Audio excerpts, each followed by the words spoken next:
I heard about the Queen of England dying from another friend.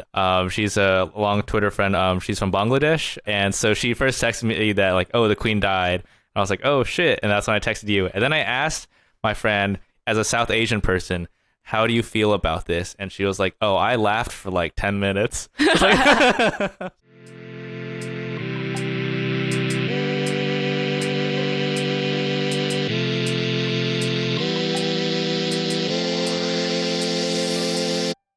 welcome to the Politically Asian Podcast. We're just two Asian American comedians talking about politics and the Asian American community in hopes of getting more Asians to talk about politics.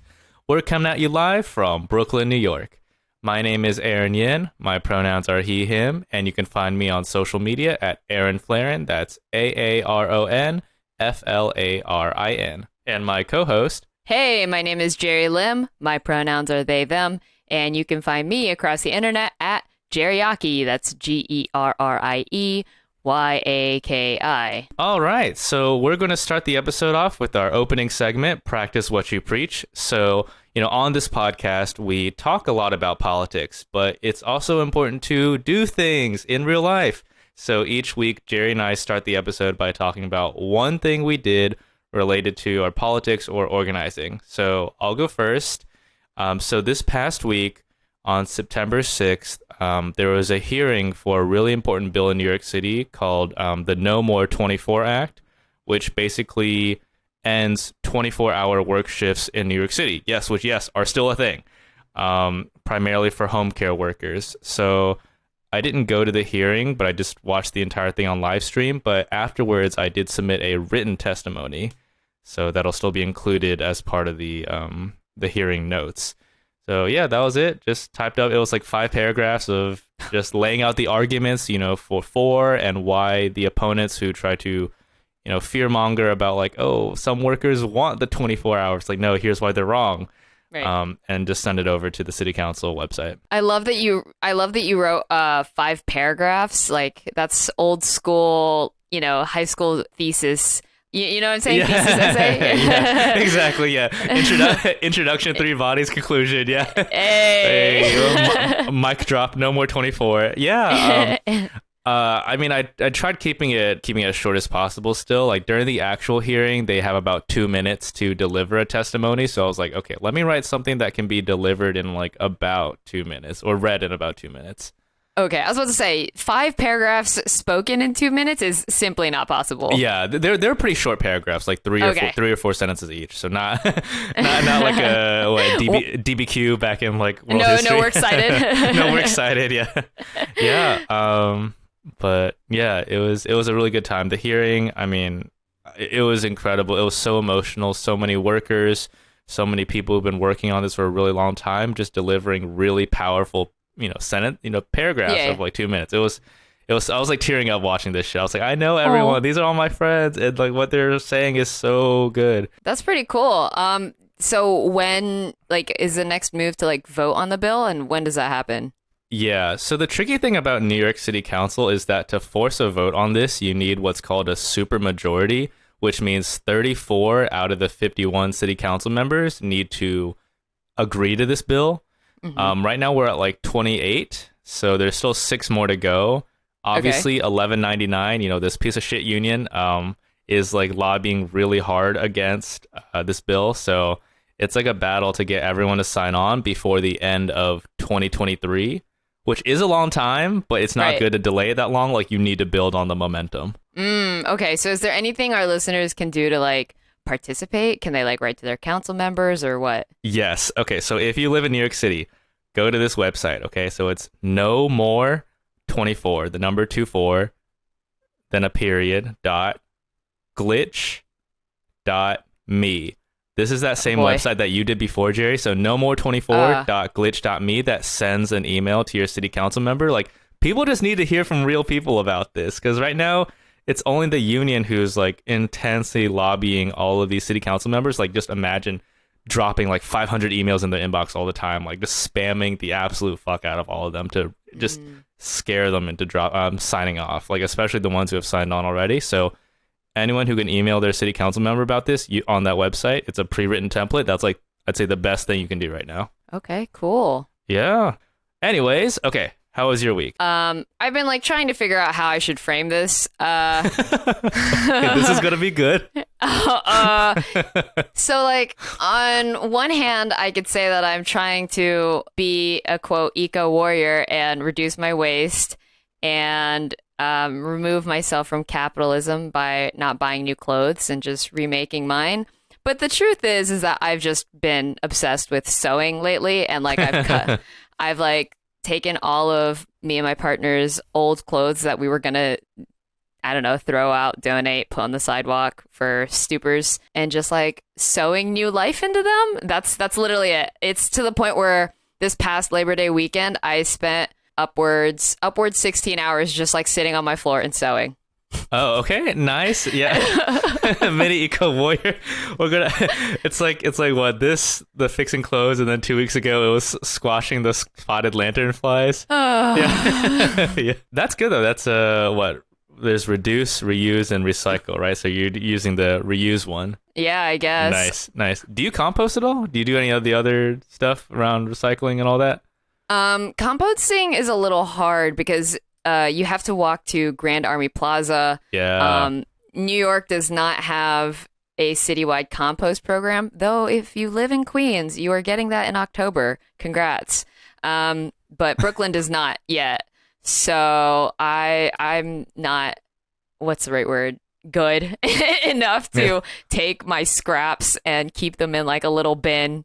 That's gonna, I can barely handle the trash can. How much more for a separate bin that's just organic material, Yeah, it's gonna smell on the subway. One day, though, I've been trying to do that because, like, right now I just take film plastics and recycle them somewhere else, but composting is the next stage.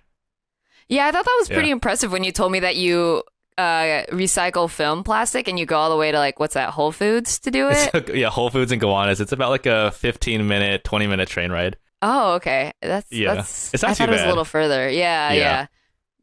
Okay, but yeah, I do the most I do is like I break down my cardboard boxes. Yeah. And I tell my partner that we can't recycle certain plastics. Yeah, that's anything counts, on an individual level. That's good though. Cool, nice. Fixing clothing. Nice. Yeah. Preparing for winter obviously too, right? Yeah. Lately I've been sewing a jacket that I got off of Canal Street like a couple years ago, and it's really thin now because I've worn it out so much, but I'm sewing a blanket into it. Oh, nice. Yeah. Too many blankets, so now I'm going to start wearing them. All right, cool. Well, that was my week. Let's go into the news week. This week in Asian American politics, California lawmakers reject a bill that aims to stop prison to ICE transfers. Aaron, what are your thoughts? When I first read this, I was like, this once again shatters any image of California as this super progressive state, because I feel like this should be common sense that, like, after you are in jail, you don't basically get put in a second jail with ICE. But this bill basically got rejected in the Senate, so now it's back in the Assembly, and maybe it'll be resubmitted, but it was super disappointing to see. What about you? What do you think? I mean, if California can't do it, then I don't know who can. Yeah, that too. Yeah.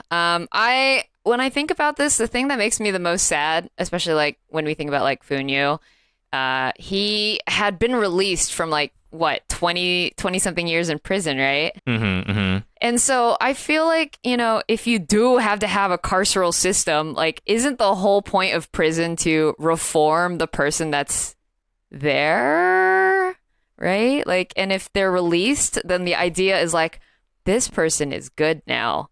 Then like, why are we deporting them? Like, I don't get it. Yeah. I actually don't think so. A few months ago for July 4th, I went to this jail in Philly, and it was the first jail in Philly that has the reasons why people get put in prison. And I don't think rehabilitation is one of them. Like, that is a possibility, but reading all of these Democrats' responses, okay, one person, state senator named Susan Eggman, that Very cartoon name. Okay, but she's like, she's like, I want someone to have eyes on people before they come back into the community. I'm not convinced that rehabilitation happens. So there are a lot of Democrats in California who are like, who still think being really tough on crime is like the answer, and they don't believe that rehabilitation happens at all in prison, and they basically want to use prison as a way to continuously punish people. You know, I'm not surprised by that. Then I just feel like it's still like, okay, from a monetary perspective, isn't it expensive to take care of one whole ass human? Like, why not just deport them from the beginning? Like, I don't understand. Like, I'm not saying like, you know, I'm not pro deportation, but like, why bother with the ones that like spend time in prison? I guess there's also like prison labor. Like I have read before about That too. how in California especially they like use incarcerated people to be firefighters. Yeah, there's a lot of prisoner firefighters, and there are actually two cases of Asian immigrants who are very high profile ICE detention cases who fell exactly in that category. Yeah, that's fucking wild. I wonder if like there's more fires, like will they be more inclined to like, you know, ramp up their prison, like, you know what I mean? Their prison efforts and stuff like that. And not deport people instead because they still need the firefighters. I mean, like, yeah, or like expand, like, I guess like crack down on. Okay, let me start over. I guess arrest more people. Essentially, is what I'm saying. Like, we have more fires. We need more firefighters. Let's, you know, arrest more people. Yeah, I can definitely see that happening. Yeah, it just really sucks. I think one key phrase that kept being repeated around this bill is the idea of double punishment. Everyone's like, you shouldn't have to do regular prison and then do separate time in an ICE facility. And like the entire time I read that, I was just thinking about Monopoly.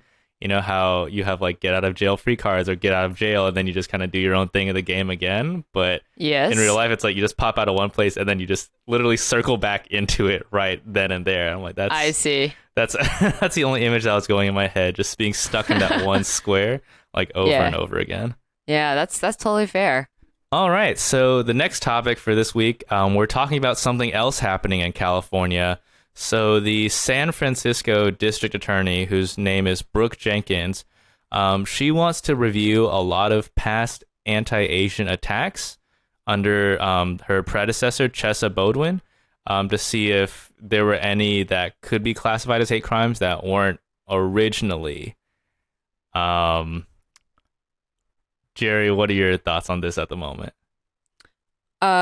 Well, that article specifically talks about how she also wants to increase the sentence. Like, if you add the hate crime factor to it, like if someone gets charged with a crime that has like a hate crime label on it, then the punishment is a little bit more severe, from my understanding. Yeah, it adds up to 3 years, which is not a lot, but it's whole reason they're doing this is just, it's honestly, it comes down a lot to feelings now. You know, like this is the part where we rebrand to Feeling Asian. Because even though 3 years doesn't make a lot of difference legal wise, it, you know, everyone's saying like it means a lot to the families to have this attack recognized by the state as like a source of race-based violence. I feel like someone went to a therapy session to like really parse out that this is what we should do. Yeah. Recognizing the harm. It's hard because like I'm just like curious about the angle because like the predecessor was white, right? Like he was a white lawyer, and I read in the article that she's Latina. Yeah. So I think that's definitely interesting to like go back with her perspective and be like, let's see what this white man like ignored. In that article specifically, though, I like that they got like an Asian expert, like a Stanford law professor who has extensively researched hate crimes. And she was like, yeah, there's little evidence showing that increasing sentences with hate crime convictions actually deters others from committing those crimes. So basically saying like this is not going to work. Which I thought was like interesting and good to hear. I don't know, bad. Yeah, I mean, I get the idea of wanting to, you know, make families feel better who's because you've been attacked, right? I get that. Right. But it's just weird that the only solution is slapping on 3 years when everyone's saying, yeah, this 3 years not really going to do much to solve the root of the issue. It's just gonna just like temporarily delay it by 3 years, like, you know, mini anime time skip style, right? Just only 3 years. So yeah, I mean, to me personally, I'm like, I feel like maybe you could have given them more money or just promised them that you would invest more in services that would stop this from happening in the future. Because that one guy after 3 years might just do the same thing with a slightly delayed time span, right?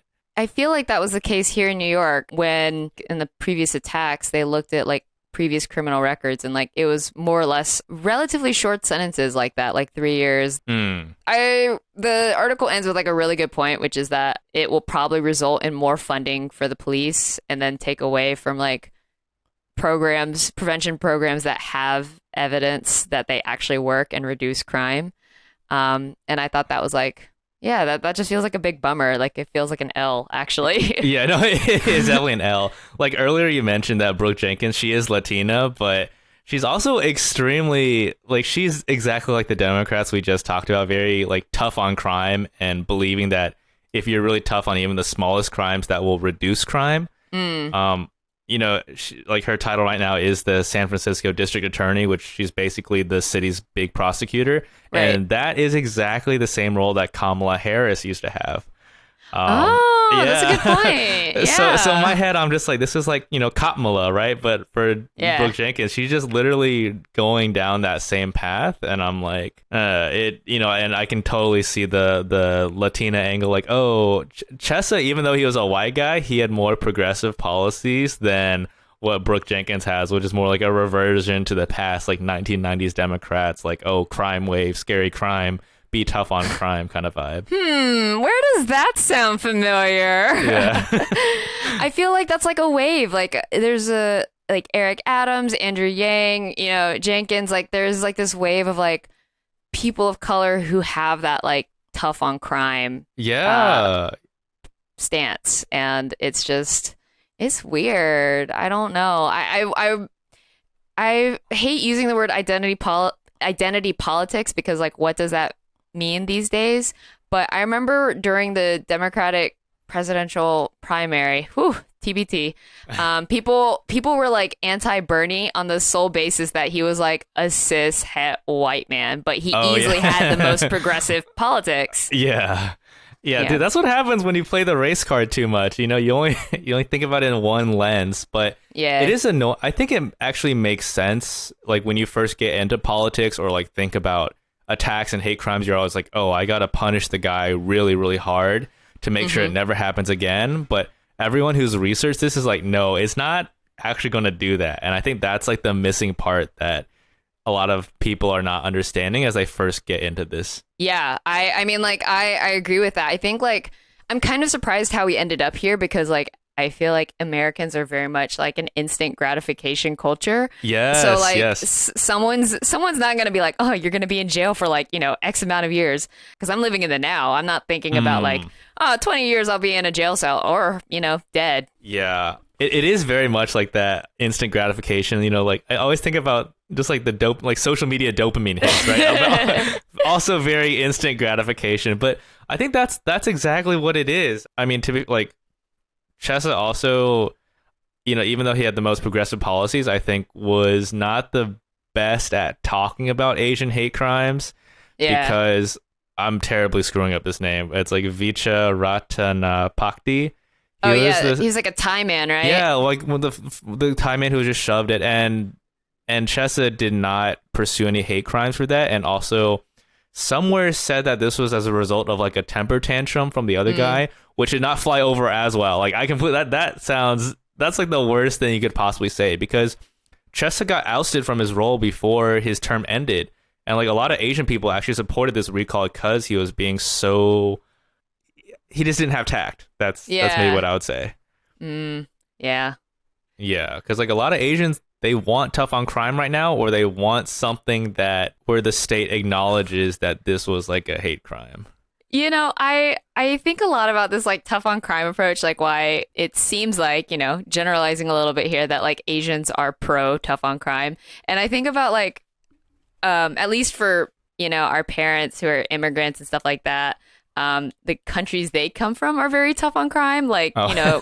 the Philippines, for example, like literally like murders drug lords and that kind of thing, Yeah. drug dealers. I think about like Ronnie Chang when he did his bit on Singapore and like, you do remember that? Like where he talks about like spitting gum and you get the shit beaten out of you or something like that? You get caned. Yeah. So, I mean, it works over there. It just doesn't apply here. Hey, if you're still listening to this podcast right now, thank you for making it this far. Just want to do a quick quick plug. If you like our podcast, please take a few seconds on your phone to go to Apple or Spotify and click 5 stars. That really helps us out. And if you really want to support us, also you can feel free to donate on Patreon at patreon.com/politicallyasian. We're currently raising money to provide episode transcriptions, get a video editor, and more. All right, back to the episode. I mean, she only has this term temporarily until November, so then she'll be doing like an election and may or may not be voted in formally. She basically kicked Chesa out, and then she did the rest of his term, and then the role's up for grabs again. That's so fucking stupid. What the fuck? Yo, I mean yeah. I know it'll probably help as like an incumbent. Like aren't you like the default, right? Like hypothetically, if no one runs against her, she would stay in office. Yeah. Yeah, I mean, I feel like we're just going to see a whole bunch of tough on crime in California and a whole bunch of, 3 years added to sentences, but then the problems will still be happening. And maybe eventually more Asians in California will, think like, oh, maybe we should, do something differently. And maybe we should address some more of the root causes. But it's hard because like also there's so many, really rich people in California, a lot of rich Asian tech bros, for example, right? Who they don't really care about the root issue, but it's like, oh, just give me more police, give me more security to just push all poor people or homeless people or, mentally ill people outside of my little tech bubble. So we'll see. I don't know. Yeah, there are a lot of big tech bros who apparently supported the recall as well and wanted Brooke Jenkins in. So okay, well, I'm against whatever the tech bros want. I'm like literally, I'm sure Andrew Yang had a clone over there doing the same type of shit in California. Okay, well, speaking of California, we're still on that train, but some anti-Asian hate bills unanimously passed, and now they're just awaiting Governor Newsom's approval. So, what do you think about that? Yeah, this well, when I think about this combined with the ICE thing from earlier, I'm like, why was the ICE thing just not part of this? The two ones that passed, I'll say, look pretty non-controversial.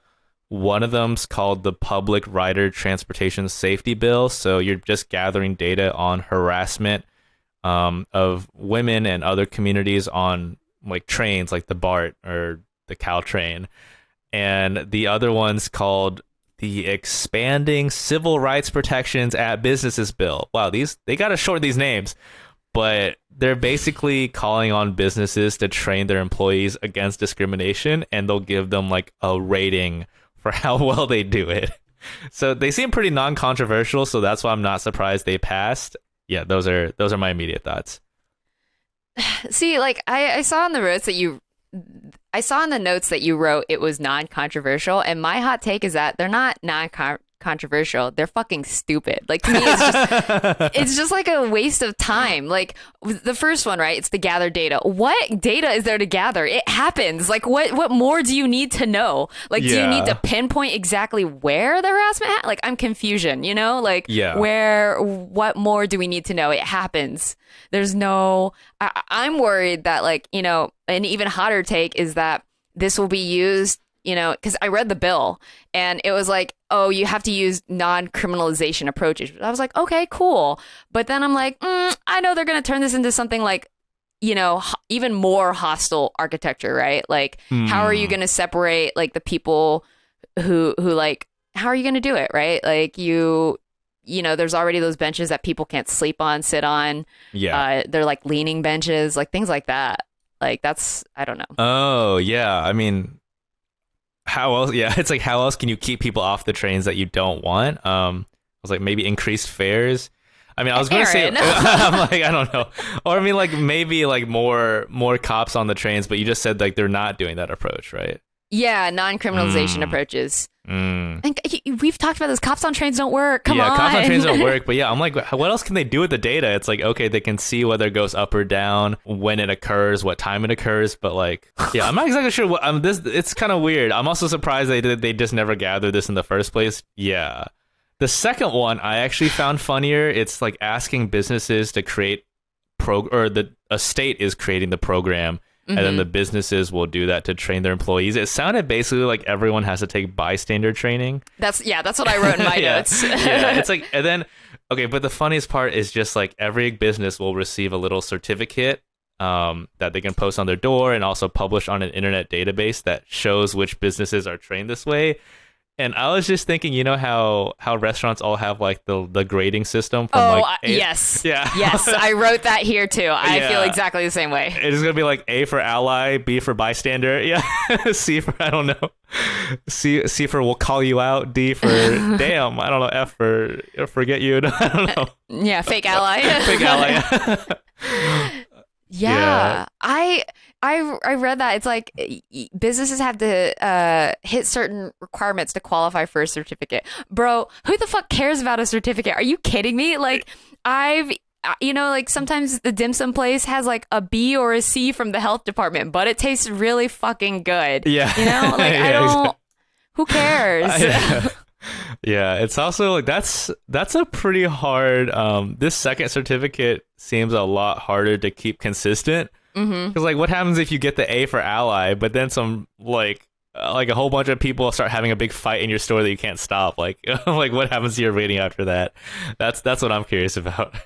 I mean, people will either intervene or they won't. I don't think that's something you can train into someone. So like, and also I think it's really wrong to put it on the workers, right? Like if I were a minimum wage employee at like a fucking boba shop and then like some dude comes in and starts harassing like me or my customers, at some point I'm going to be like, unless like this dude takes out a gun or a knife, like if it's just, weaponless, at some point I'm going to be like, I don't get paid enough to deal with this, Well, I don't get paid enough to break up like 3 fights a day. No, that's right. Yeah, I'm not a bouncer. I'm a yeah. So we'll see how this goes. I mean, I get the idea, but also I think the training is good. I think the certificate is not needed. Yeah. It just feels like busy work. You know what I mean? Like, we got to come up with something. So let's just like put some stuff together that we think will pass. Yeah, exactly. And then Governor Newsom can point to this as like, oh, see, this is how I'm stopping Asian hate. Ignore the people I deported. This is how I stop Asian hate. Exactly. Don't be fooled, people. Don't be fooled. Yeah. All right, so we're gonna go bi-coastal, I guess the other coast, back to New York. So there's been some drama on our side. Our governor, Kathy Hochul. I looked it up.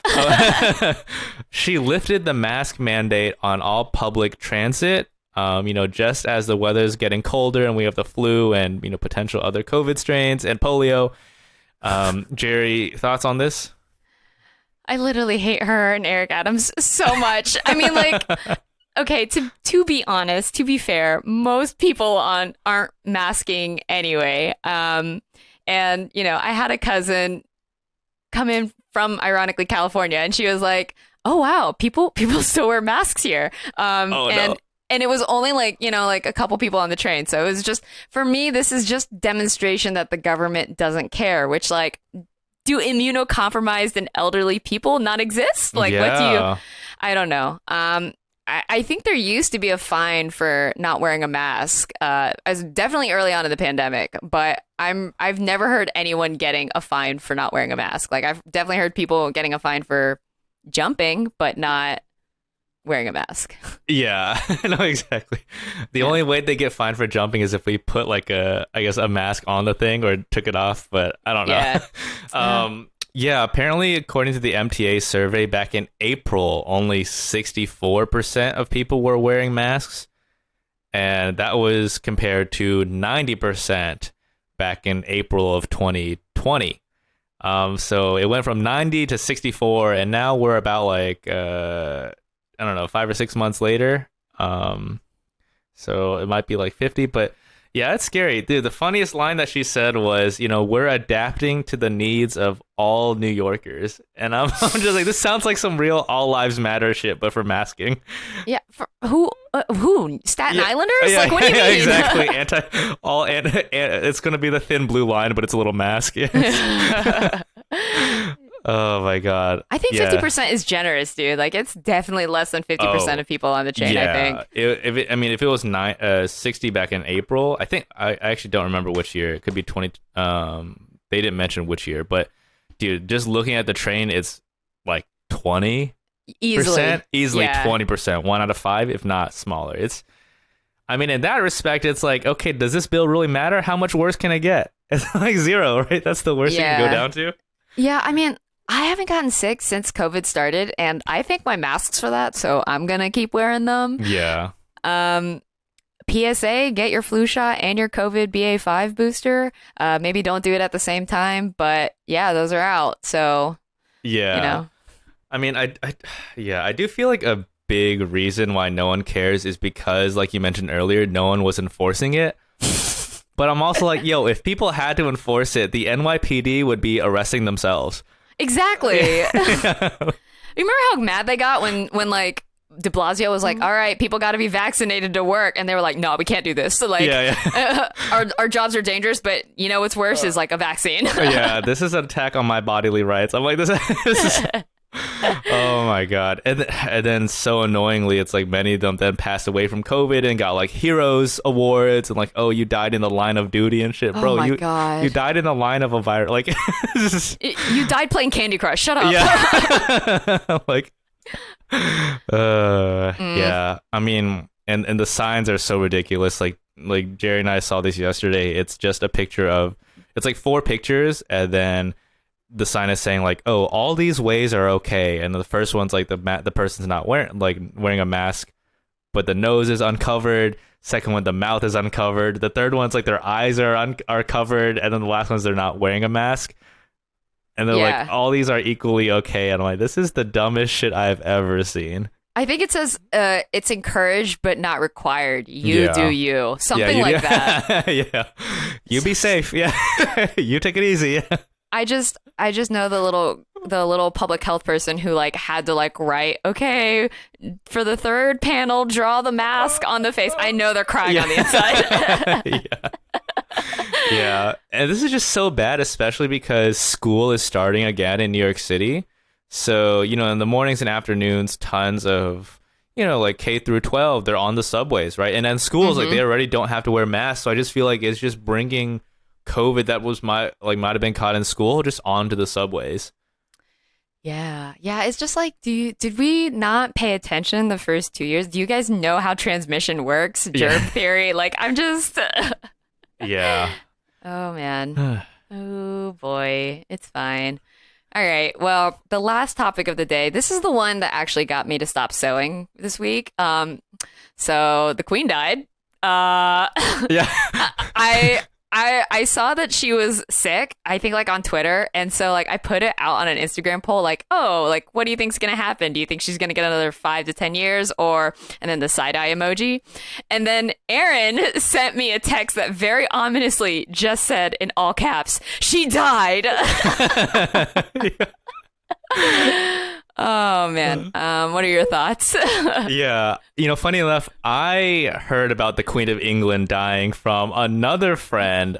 She's a long Twitter friend. She's from Bangladesh. And so she first texted me that like, oh, the Queen died. And I was like, oh shit. And that's when I texted you. And then I asked my friend, as a South Asian person, how do you feel about this? And she was like, oh, I laughed for like 10 minutes. I was like, nice.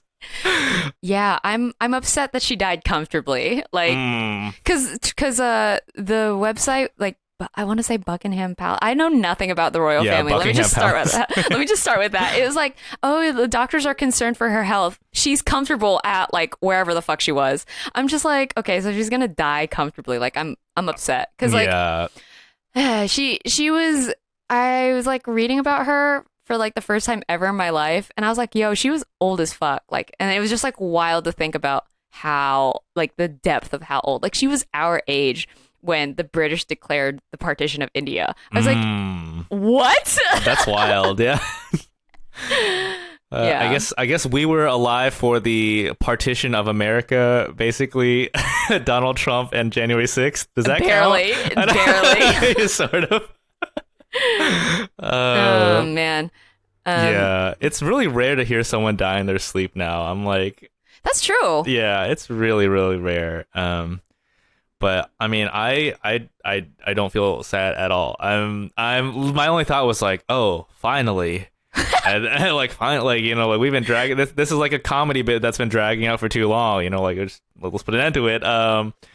And now I'm like, okay, well, now it's time for, like we mentioned, Henry Kissinger and other people. Yeah. So I'm like, Jeff Bezos, you know. Yeah, I mean, I think people were sadder when Betty White died. Yeah. Yeah. Even people in England were like, oh. Yeah. Yeah. I her dying was how I learned she married her cousin. Oh. What in the Game of Thrones? Yeehaw, roll tide bullshit. Like, are you serious? Like, I know it's her third cousin. Before someone like gets to stick up their ass about it, I know it's her third cousin, but like, still, like, come on. Yeah. Like, and white people got away with making fun of arranged marriages. Come on. Yeah.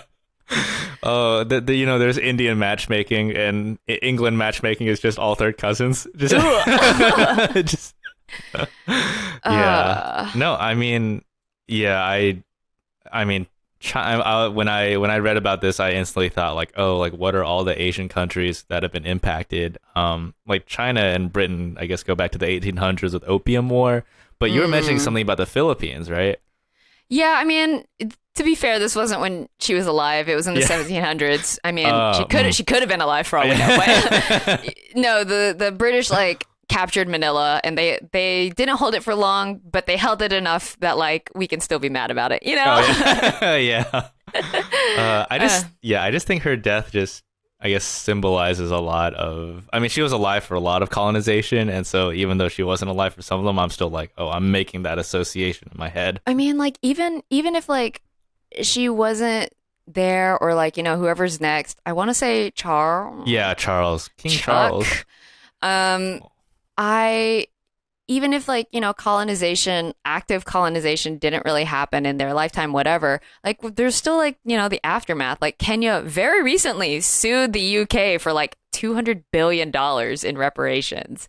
I don't know how that's going, but they did it. And yeah, I don't know. It's just like really wild to think about. Yeah, I hope they give back all those diamonds that they stole on her crown, right? Oh yeah. The funniest tweets I saw, there's so many of them. Yeah, let's read tweets.